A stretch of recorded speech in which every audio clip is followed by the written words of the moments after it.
Welcome to The Explainer.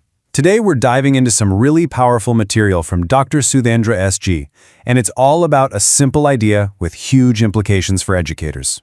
We're talking about the art of the pause and how learning to take a break isn't about being lazy, it's actually the secret to becoming a sharper, more effective teacher. You've heard this a million times, right?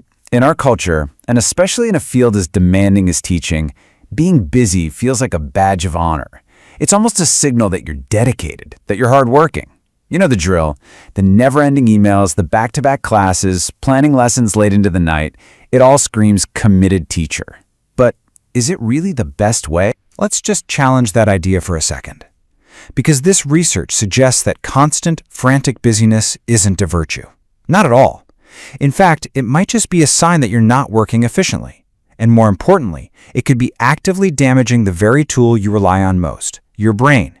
It's a bit of a counterintuitive thought, I know, but stick with me because it's crucial. So, to really get why pausing is so important, we have to kind of pop the hood and see what's going on with our own internal hardware.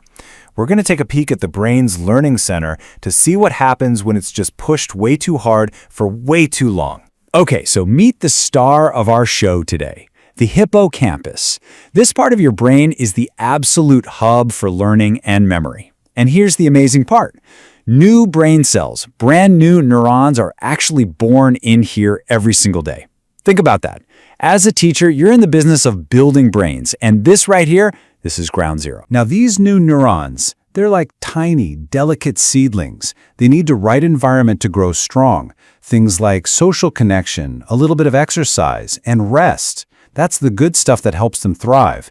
But an overloaded brain, one that's always on and never gets a real break, well, that creates a toxic environment where these vital new cells just wither and die before they can even get started. So we know we need to protect our new brain cells. That much is clear.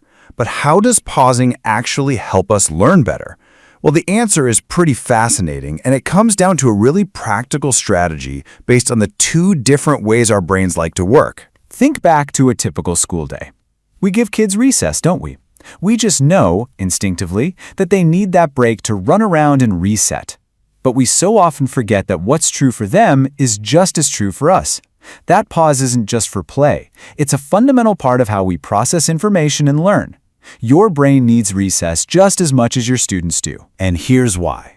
Your brain basically operates in two different gears. First, you've got the focused mode.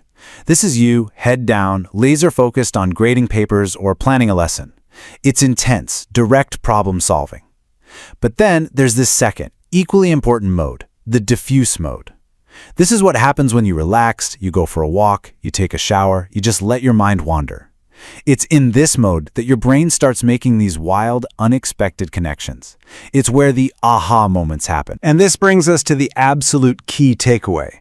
It's not about focused being good and diffuse being lazy. Not at all.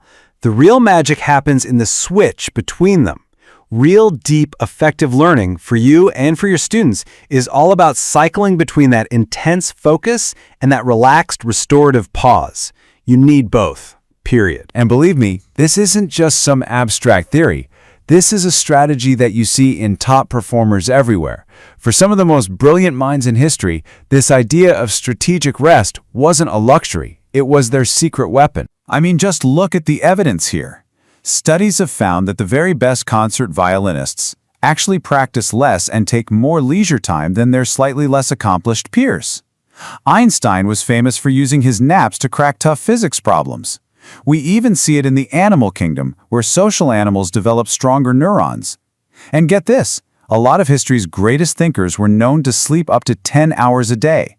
They weren't lazy, they were being incredibly strategic with their brains. So what all this research is really giving us is a brand new roadmap for success. It's a strategy that tells us to ditch that always-on, grind-it-out mentality for something that's way more sustainable and, in the end, way more effective. This quote from the research really just says it all, doesn't it? We live in a world that is obsessed with grit, with just powering through no matter what.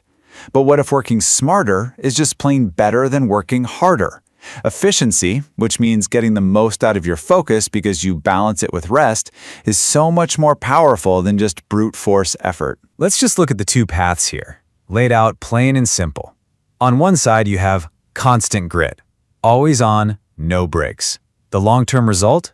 Brain deterioration and getting less done. It's literally a burnout strategy. But then you have strategic pausing. You intentionally cycle between focus and rest. And the outcome? A stronger brain and way more success. It's the long game. It's the winning strategy. So if you have ever felt guilty about stepping away from your desk, here's your official permission to stop feeling that way. The best thing you can do for your students, for your career, and for your own brain is to build intentional pauses into your day and your week.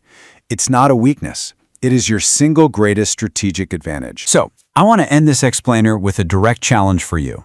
Take a look at your week, right now. Where can you schedule in one moment of that precious diffuse mode thinking?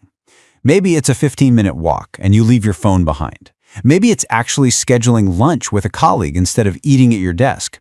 What is the one small pause you can commit to this week, starting today? Go do it. Your brain will absolutely thank you for it.